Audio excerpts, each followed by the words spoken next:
مالیگاؤں کے ایک واقعے میں آیا ہے، یہ بات آئی تھی کہ مالیگاؤں میں کوئی مسجد ہے جس میں کوئی بندہ اکیلے نماز پڑھ رہا تھا، اور بعد میں وہ کھڑا ہوا تو اس نے جناتوں نے دھکا دیا اور وہ جا کر کے دیوار سے لگا جا کر۔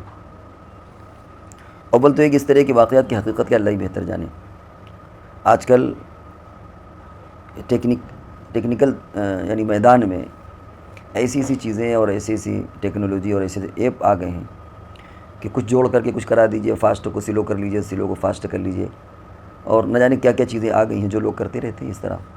انسٹاگرام میں، فیس بک میں نہ جانے ہزاروں نہیں لاکھوں اس طرح کی چیزیں فرضی پڑی ہوئی ہیں۔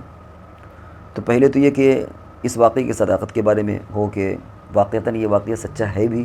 یا نہیں، کہ ایسا تو نہیں کہ کھڑا ہوا اور اسے چکر آ گیا ہو، یا کسی نے آڈیو بنایا ہی اس انداز میں ہو کہ ایک واقعہ اس کو فاسٹ کر کے دکھا دیا گیا۔ اول تو یہ خود محتاج بیان ہے کہ یہ واقعے کی حقیقت کیا ہے، اور اگر بالفرض مان بھی لیں تو ایسا ممکن ہے کہ جنات کسی کو دھکا دے دے۔ اب انہوں نے ایک وجہ لکھی ہے کہ کیا وجوہات ہو سکتی ہیں، کیا اس بندے کی طہارت میں کمی تھی، یا خالی مسجد میں وہ مصلی کے قریب بیٹھا تھا، یا یہ کہ وہ مڑ کر کے بیٹھا تھا ایک خاص انداز میں اس کی وجہ سے تھا، یا کیا کیا وجوہات ہو سکتی ہیں،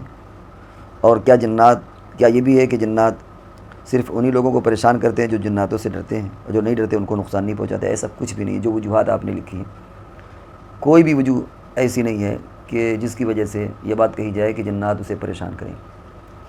جنات ایک شریر قوم ہے، اچھے اور برے لوگ ان میں بھی ہوتے ہیں، زیادہ تر لوگ ان میں گڑبڑ ہوتے ہیں، شریر ہوتے ہیں، وہ کسی کو بھی ستا سکتے ہیں، پاک کو بھی ناپاک کو بھی۔ اسی طرح ایسی کوئی شرط نہیں ہے کہ جو بندہ بالکل دیندار ہے تو جنات اس کو نہ ستائے، جو گنہگار ہے یا ناپاک ہے تو جنات اسے ستائیں یا پریشان کریں، ایسا کہیں کچھ نہیں ہے، ان کی مرضی ہے۔ جب انسان کے مزاج میں شرارت ہوتی ہے تو وہ کسی کو بھی پریشان کر سکتا ہے وہ۔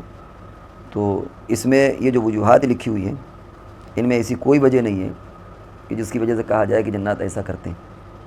اسی طرح ہے کہ جنات جس سے ڈرتے ہیں جس سے نہیں ڈرتے، جناتوں کو یہ خود پتہ نہیں کہ ہم سے کون ڈرتا ہے کون نہیں ڈرتا۔ ڈرنا ایک دل کا فعل ہوتا ہے، اور اس پر یا تو بندہ جانتا ہے یا اللہ جانتا ہے، کوئی دوسرا بندہ تھوڑی جانتا ہے کہ اس کے دل میں ڈر ہے کہ نہیں، یہ تو غیب کا مسئلہ ہے۔